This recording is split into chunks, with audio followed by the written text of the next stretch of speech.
Thank you, Ciprian, for inviting me to host this, and thank you to Ms. Florea, Mr. Deliu, Mr. Matei for joining our panel today. The introductions have been made. We'll be talking today about education technology for the future.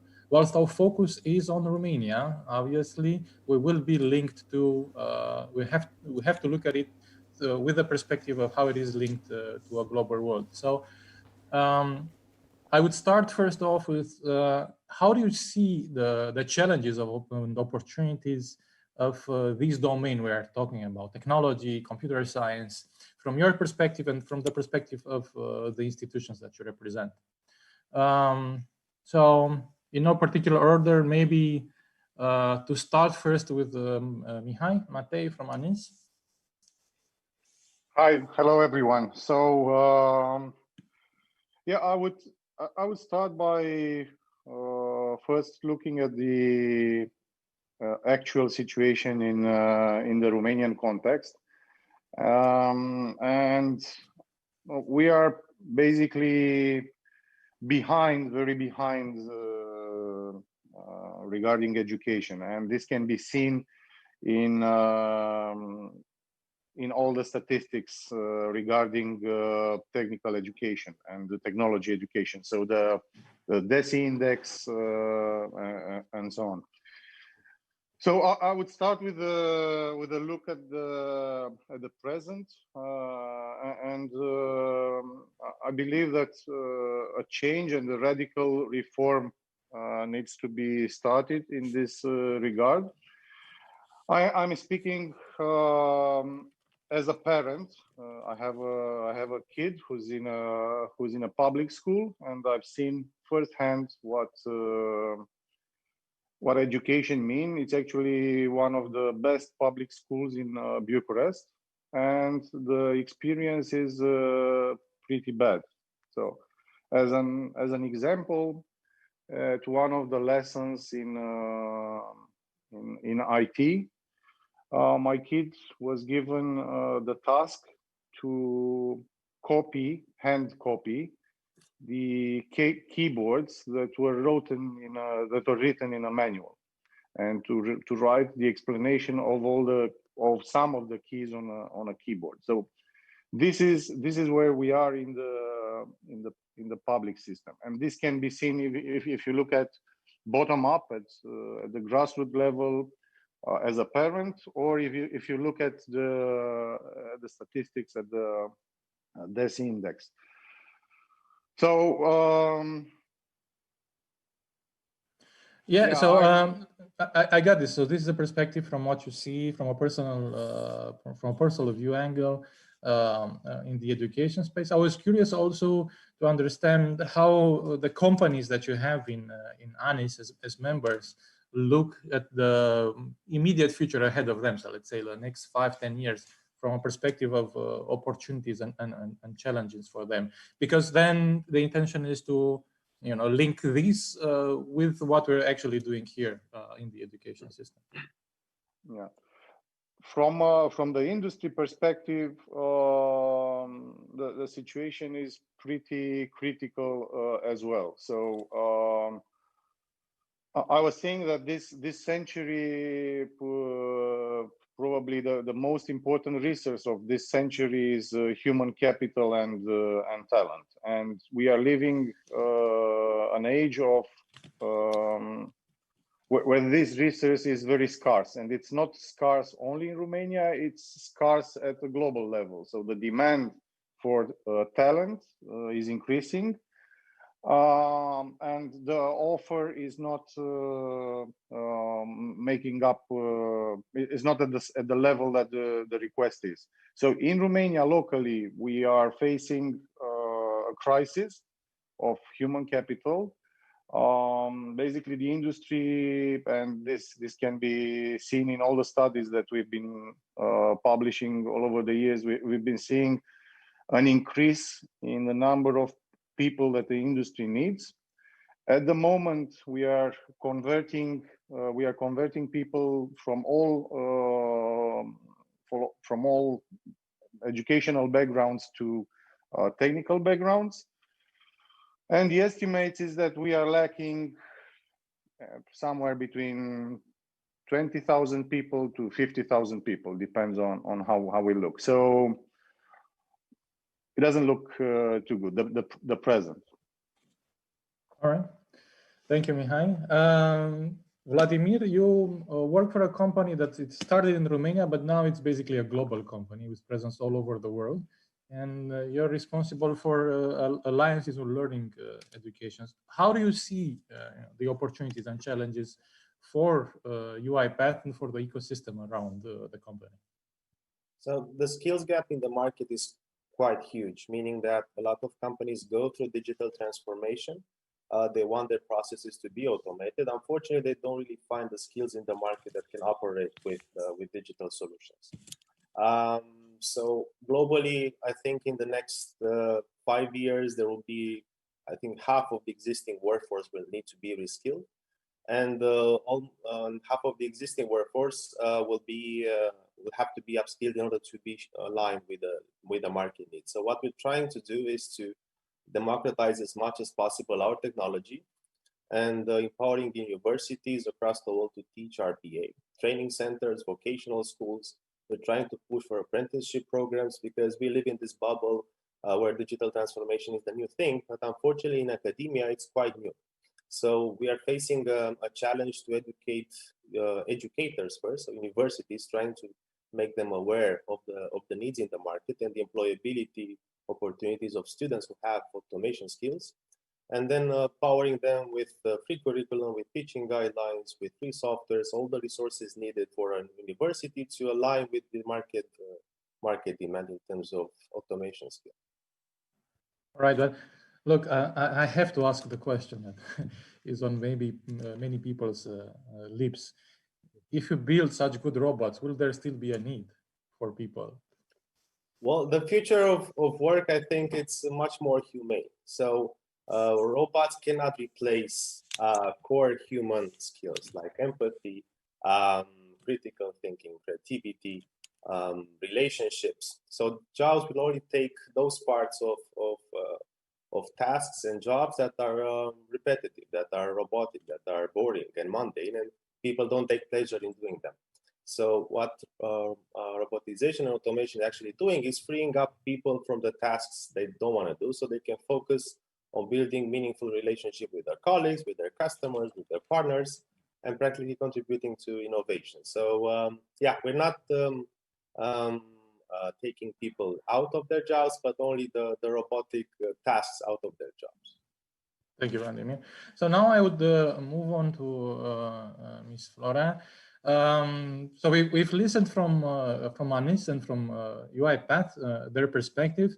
What is your perspective on the challenges and opportunities of the domain, and in particular, the ones for educational institutions that basically train people in technology for this particular field? Hi, hello to everybody, and thank you for inviting me in this panel. I think that the education in the future is very much related to digital technologies. Obviously, I would have said this some 1 year before, but this has come to a more present need considering the current crisis.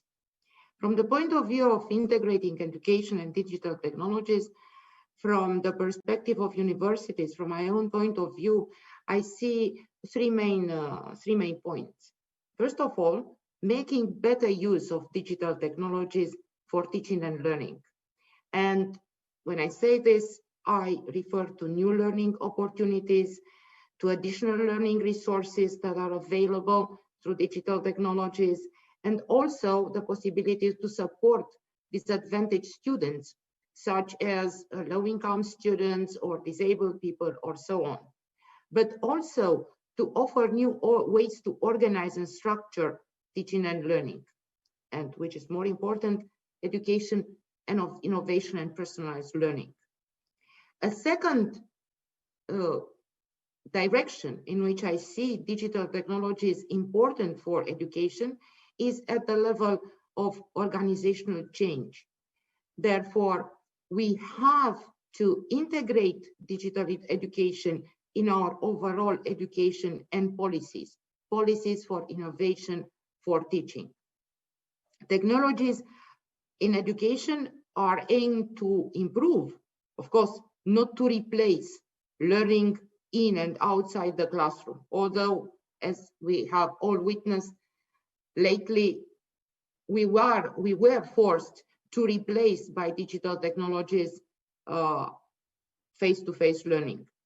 And the result from the perspective of all the discussions that we had with our students, with our colleagues in the university, the feedback was, well, it's much worse than before. And therefore, digital technologies, as I said, are conceived that are important to augment the real life experience in learning. In a way, is on another level, as Vladimir said previously, robots will not replace people. Robots will make the work of people better. And the third idea about how I see education in the future, of course, education cannot be decoupled with the mainstream of today's technology, which is artificial intelligence. And in this respect, there are two aspects to which we have to look. First of all, how artificial intelligence can improve education, how all the techniques and systems of AI can offer personalized learning experience, can offer a meaningful interaction with the students, better motivate the students to learn online using e-learning resources. But there is also, on the other hand, how we can train people for the new era of artificial intelligence. And when I say how we can train new people for the new era of AI, this means both at IT specialists that have to be specialized in AI and have to be able to develop new products, new algorithms, new approaches, but also to a large majority of people who would be involved in work tasks that will be affected by artificial intelligence. AI will change the way we work, we live, and everybody should be prepared for this change. And this preparation can only be done through education. So this would be the three main pillars that I see for the future of education. Thank you. I would segue on that, linking what you're saying, training for AI, with what Mihai was mentioning earlier, basically that the current status of digital education in Romania is kids being required to copy keyboards in schools. So maybe let's start from here. What's your perspective on to what extent the actual education system is really adequate for the times that we live in? And I'd like to look not only in the perspective what would be nice to have, and what in the future, in a long-term future, but in how it is today and what we can do tomorrow, like in the next 6 months, in the next year. And I think, Ms. Florea, maybe you can have the first perspective on this. Yes, of course. Well, for me, it is difficult to speak at the level of primary or secondary school. I can also speak from the point of view of universities, because this is a domain in which I know. But linking to what Mihai said previously, I would like to share one slide to you, because I think, okay, for time being, I cannot. If you could enable me to make a share screen, because this is important. Okay, never mind, I go on. The idea is that Romania is not very well positioned as regarding digital skills. It is very well positioned regarding to connectivity, but not so well regarding human capital. And I think here we have to make our efforts and invest more. From the point of view of university education, because this is what I can talked about. I think that in computer science, we are doing pretty well from the point of view of training and educating our specialists in IT. Regarding or citing the Digital Economy and Society Index, DESI 2020 for Romania, we can see that ICT graduates represent 5.6% of the total graduates in the country, as compared to 3.6%, which is the mean value at EU level, which means that considering the number of IT graduates, we're better than the mean in many countries. But in the same time, sorry to interrupt you, but at the same time, Mihai was saying that the industry would need at least 20,000 more, if not 50,000 more people. So maybe from a qualitative point of view, we're doing okay. From a quantitative point of view, the industry still needs more people. There is a big gap. Yes, it was exactly what I intended to continue. This does not mean that we are above, a little bit above the average of EU, that the number of IT graduates can respond to the needs of the economy. Because obviously this number of this percentage has also to be connected with the needs of the economy, of the companies in Romania, which have a very high dynamics and they need more graduates. From the point of view of university education, so at the level of IT computer science specialists, I personally consider that the education we offer, both at the bachelor and master of science level, is quite consistent. I would like to speak about the Faculty of Automatic Control and Computers in University Politehnică of Bucharest, and I would like to say that there we have over the years 99% employability of graduates, and all of our graduates are extremely well appreciated, both in Romania in companies and abroad, and probably everybody here or almost is aware of that. Of course, not all education is at the level of what University Politehnică of Bucharest is achieving, but we have strong universities in the country, such as Technical University of Cluj or of Timișoara, and there are a lot of others. And I think that in general, the education in IT that we offer is quite consistent. And I think that our premises to have possibilities to use digital technologies were shown during this crisis, in which most universities in Romania were able to shift to online education, which, as I said, nobody likes better. Well, I think we're forced to shift. It would be a more accurate representation of it, right? We were forced, but the idea is how well we manage to deliver quality education in these new conditions. And I consider that the effort and the results were the best we can do in the current condition. All right, good, thank you. So both ANIS and UiPath have been engaging with the Romanian educational system. So I'd like to know what's your perspective on how well it works. How well does it deliver what it's supposed to deliver, what you need to deliver? How well does it work, the relationship there?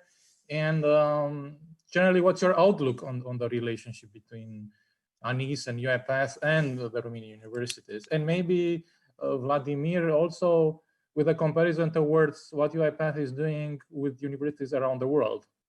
Sure. So I just speak from the perspective of the program that I lead in Europe, Academic Alliance. And what I've seen in Romania is that the academic environment needs to be a bit more agile and less formal. So processes and bureaucracy, a lot of the times they slow down the alignment of curriculum to the needs of the market. And a lot of the professors that have picked up RPA as a curriculum to teach, they've done it through informal ways, through elective courses, or let's say hiding RPA within other courses that students don't really want, because they understand that the need for students to become employable and relevant to the market is higher than committing to the bureaucracies within universities. For example, in order for an RPA course to become an optional course, an elective course, it takes, I think, 3 years in a public university. While in the Western Europe, especially in countries like Germany, Netherlands, Belgium, and Finland, they focus a lot on blended learning, meaning that students blend lecture courses with private self-led learning. And these give students a bit more flexibility to learn new technologies, and some professors give them more power to expose students to new technologies. And also, in my opinion, the most successful students from the computer science programs in Romania are the ones that have been taken under the wings of private companies. So indeed, employability of students from computer science programs is very high in Romania, but from what we understand, it's the private companies who invest in those universities, even from the first year of bachelor. So a lot of students juggle between work and classes from their first 2 years of their bachelor program. So I think academia needs to be a bit more open towards working with the private sector.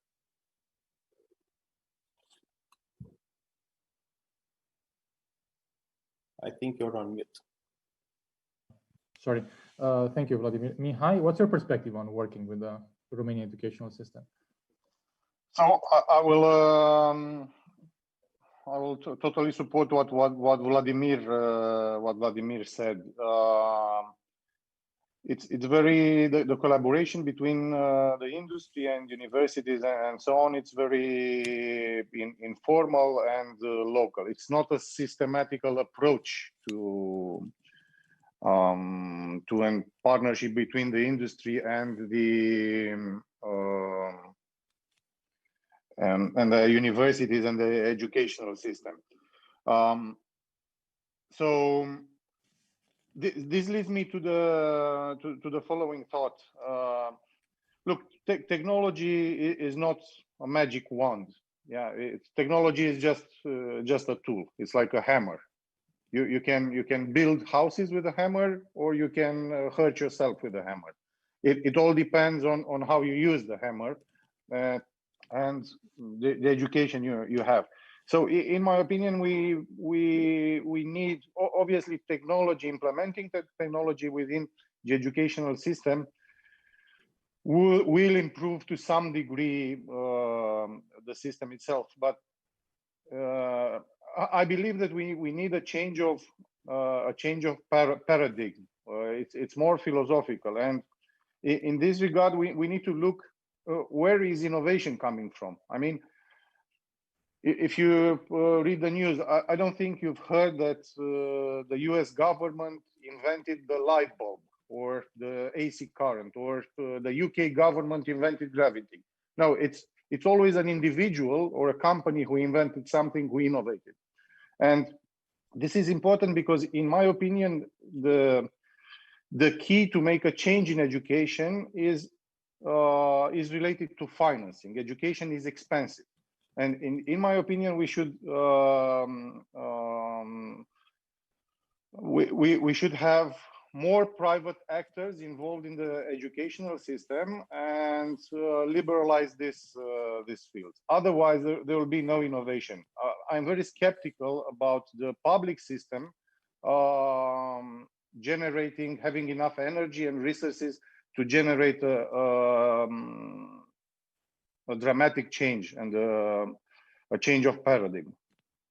All right, so let me insist on this. What's the role that you see for universities in a world that changes so dramatically? And I think I have two nuances to the question. One is the role of universities as training facilities versus the efforts that other types of institutions in the world do. So the educational programs of UiPath, the educational programs of Google, the educational programs of many other technology companies that undertake this on their own, and the educational efforts of many other training companies that are not universities. So how do you look at universities versus all of the other players in technology training?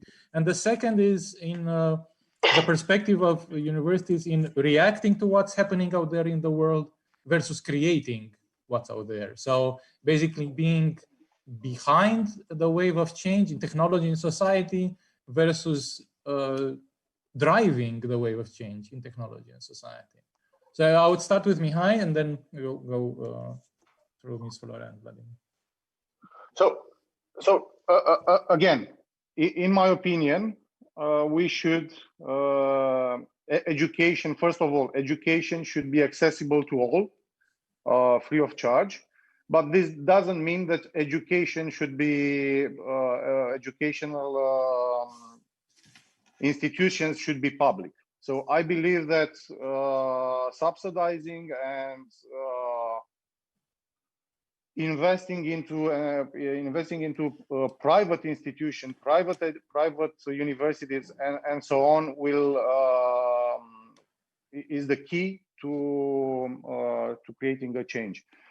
Then in regards to what we can do to so public universities be up to the trends, I believe that the solution is a mix and a systematical approach regarding partnerships between industry and universities. So if we look, for example, at the Switzerland model, in there about, I think it's about, I don't know exactly the figures, but about 70% of the kids who are doing high school or universities are doing a mixed model. They are also employed while doing their studies. So it's always a partnership between a company and a university. So in my opinion, the key here would be to have clusters, like local clusters around the main university centers, and have companies that employ students, which they are already doing. So the IT industry is already doing that, like you said, and like Vladimir said. We are hiring people, we are hiring students from the first, from the second, from the third year, whatever. We hire everything that we can hire, and try to approach this systematically and change the legislation, because the problem is also within the legislation. It's very hard. This is why we don't have a systematic approach to these partnerships. All right. Thank you.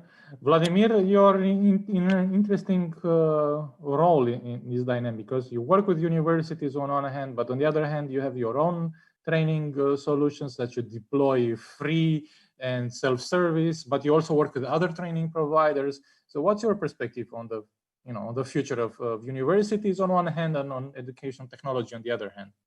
Yeah, so indeed, we started with our own online learning platform, in which I think there are more than 800,000 people who got themselves trained on RPA. But the reality is that people still see their lifelong learning as their primary school, secondary, high school, bachelor, and sometimes master. There are the number of people that actually skip their formal education and go from high school directly to a training center or directly employed is very small.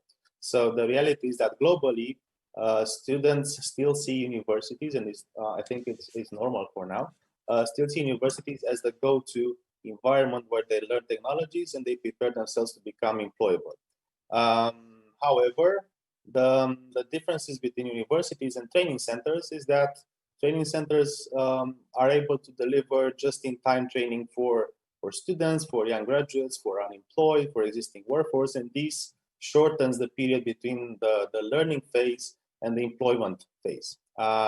So yeah, it's a challenge, but I think in order to democratize any technology, you need to be present on all the learning environments, whether formal or informal. All right, thank you. Ms. Florea, you have the floor. What's your perspective on the same question? I think universities can be an important actor in the drive of change for tomorrow education. However, what I see, and in fact, my view is subsumed by the view of a new document at the level of European Commission, is a development of a digital ecosystems where academia, research, and industry come together to innovate, to teach, and to support the deployment of digital technologies. Mm-hmm. These ecosystems have to be geared toward academic excellence, because this is important in the development and in the forming of new people. That will ensure a sufficient critical mass to be able to attract, to teach, and retain digital talent. Another challenge that I see is the provision of specialized courses for lifelong learning, open to everyone, because we are in an area in which we need to update skills and competencies related to these digital technologies that are very fast evolving. And I think also there is a need to integrate digital subjects in other curricula to mainstream digital technologies throughout the economy. And I think these are things that we have to do. And universities working together with companies have the potential, may arrive to the critical mass to achieve this transformation. There are, however, concerns, and we have to take very well care about these concerns regarding students that are educating and that are working in the same time. From one point of view, if this is done in a structural and coherent way, which ensures excellence, this can be beneficial. On the other hand, if this is done chaotically, this is not at all good. So somebody, I don't remember who, said we hire everything that we can. Well, this attitude of companies, although it is understandable in Romania because of lack of specialists, is obviously not at all good. I would like to cite what it is known in the literature as the tragedy of shared common resources, tragedy of resource problem. This comes from the 18th century, in which green pastures in England were shared by different peasants with sheep, and if the sheep were eating all the grass, next generation of sheep will be dying because there will be nothing to renew the grass. It's the same thing with the companies in Romania, just hiring too many students from a too early age, first year, second year, and so on. In fact, what these companies are doing are just exhausting all the resources and not giving time for the resource to renew and to regenerate. And therefore, this combination, in order to conclude, this combination between learning and working must be done in a very careful way and with a lot of wisdom and planning in order to achieve both a core education for the students, to prepare them not only for today technology, but also for tomorrow and the day after tomorrow technologies. And also to try to come to the desire of companies who said, I want a graduate, I want today, that he knows everything that I need for this specific task. I do understand the companies, but I think that both core education to prepare the student for the future and specific skills that allow the students to be employed must be very well balanced in the very next future. Let's build on this for a moment. We have a question from the audience. Is there a model from Europe or the US that we could adopt to Romania to create a better working relationship between academia and companies? And I'd start also from Ms. Florea with this question, because you said it is desirable, but on the other hand, both Mihai from ANIS and Vladimir from UiPath say that, look, it is desirable, but it doesn't happen, or it happens slow, or it happens not to the extent that we would need. So, Ms. Florea, what are the prerequisites? What does need to happen for this to move to a better level of cooperation between academia and companies, to deliver both at an excellent level that you're mentioning? I think it's quite right, but also with the speed and with the volume that the industry needs. I think that the existence of competence centers and innovation hubs and common research centers between academia and industry may be and are the answer to this problem. So we need to develop in the framework of universities, of campuses, some shared resources, some shared structures. I gave some examples, shared competence centers. And there are a lot of countries in Germany, in Switzerland, in which such centers exist, in which there are ways and places where students can learn specific technical skills.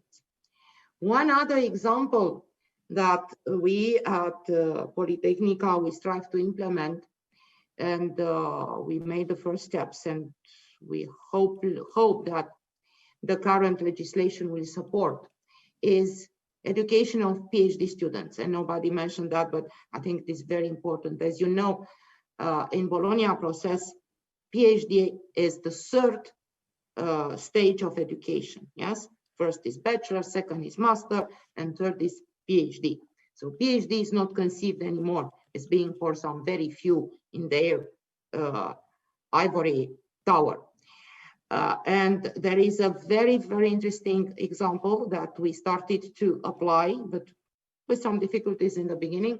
It's the example in France, in which there are PhD which are done in collaboration with universities, in which the university is sponsoring the PhD program. And there are two co-advisors, one from university, one from industry. And the PhD student is doing half of his PhD in university and half in company. And I think this example in Politehnică, we have already started to implement it. There are some difficulties related to legislation, but also related to companies. I mean, we look for companies and we found rather few companies interested in investing in such a scheme, which is of a very high success in France. And not only in France, there are also in Germany and in some other countries. Thank you. So Mihai and Vladimir, PhDs and shared competence centers, is that the way to go? How do you see, a brighter future for cooperation between academia and companies? So if I may, first of all, I agree, and this is also what I said, that a systematical approach regarding partnerships between industry and university is the key. On the other hand, the status quo, I said that the industry hires whatever it can hire, and this is the fact. What I haven't said is that we hire and we teach. So all the companies in the IT industry have academy programs where we try to cover the educational gaps. Okay, so we hire and we teach, and this is the reality right now. So we are forced to do this because the curricula and the programs of universities, and I'm not referring to the Polytechnic University of Bucharest. I was a student there, but to the entire system, is not preparing students for the reality of jobs. So I also believe that this approach to education, we're talking about excellence, needs to change. We need to educate not for excellence, but for reality. And the Romanian system right now is focusing on excellence, but this leaves a lot of people behind, and this can be seen in all the statistics, because education is a funnel. Okay, you take people from the kindergarten, and the universities and the PhD program is a pinnacle, and the statistics are awful. at the high school level, we are losing 20%, 25% of the population is not going to school, high school kids. Okay, so I would say that we need to change the paradigms and not focus on excellence, but focus on reality. If I may intervene, we must focus please. on excellence. If the jobs of tomorrow will be the one that were already mentioned, creative and with initiative and eliminating very routine jobs, then we must have excellence. And you can have excellence even when just programming a web page. Okay, but I agree. But can we please also focus on the 90% of the people that are not excellent? Can we try to educate those as well? Because I agree, let's focus on excellence, but let's focus on the entire population. Only 10% of the population is probably fit for excellence. The other, we are normal people. We also need to look at that, at the 90% of the population. I agree with that. So if you want to focus on excellence and drive innovation and research, indeed, PhD program sponsorship and competence centers are essential. But in order to decrease the gap between the excellent people and the regular ones, I think programs such as apprenticeship modules are essential here. Take, for example, the apprenticeship programs in Germany, Switzerland, in Netherlands, and in UK, where students blend, so they don't mix learning with working. So they don't skip classes in order to work. And this is a formal program which is sponsored by the government. Students get their own small salary for working and learning in the same time. And this will help us for the underprivileged Romanians who come maybe from the rural side or who are not so fortunate as the ones that can afford to go to Bucharest just to study. This will help them to become employable and become financially sufficient. And this would make, in my opinion, a very proactive and scalable way of teaching and making sure that universities don't lose the focus of students and companies don't steal students from their benches. I think this would work. Let's for the final 5 minutes of our conversation, let's have a role-playing game. You're in a position, all of you taking turns, will be in a position to define objectives for Romania 2030 for education for technology. How do those objectives look like, and what do we need to make them happen? Vladimir? Yeah, got me unprepared. Well, in my opinion, I think the main objective is that digital literacy becomes mainstream. And this, I refer to this in all areas of Romania, so not only the urban sides, but also the rural side. So this means significant investments from the government in rural areas, making sure that any student, no matter their financial background, can be exposed to basic digital skills so they can become relevant for the market.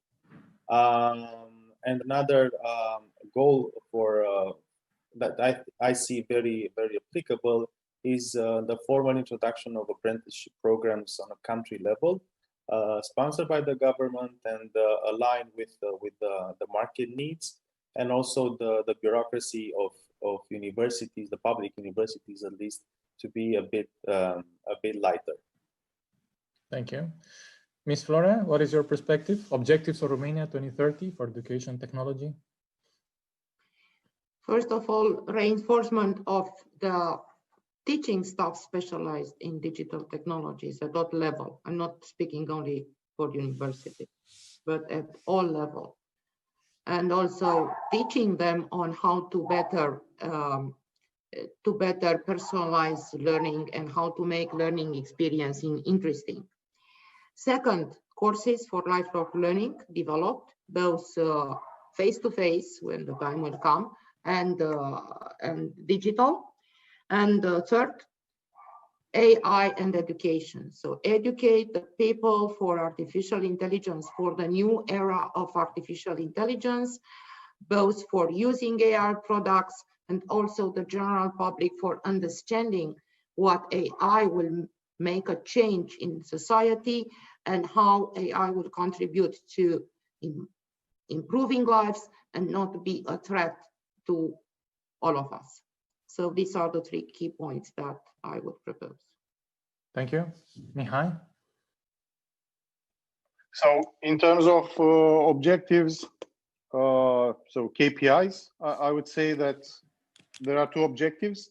First is to be above, in 2030, to be above the European Union average in the DESI index. And the second objective is to have more than 95% of kids in schools of all ages until high school. So less than 5% of the kids not going to school. In terms of measures, I believe that we need to change the financing of education and give access to private educational institutions to public funding, and change the way we are financing education and look at KPIs and invest public money based on KPIs, educational KPIs. And it's pretty obvious what I'm referring to. And second, digital education needs to be introduced at all levels, at all ages, starting from kindergarten. All right, thank you. So on this note, we have come to the conclusion of our conversation today. Thank you all for your time and your contribution today. It was a good conversation, and let's hope that together we'll be able to build parts of this future together. All right. Thank you very much.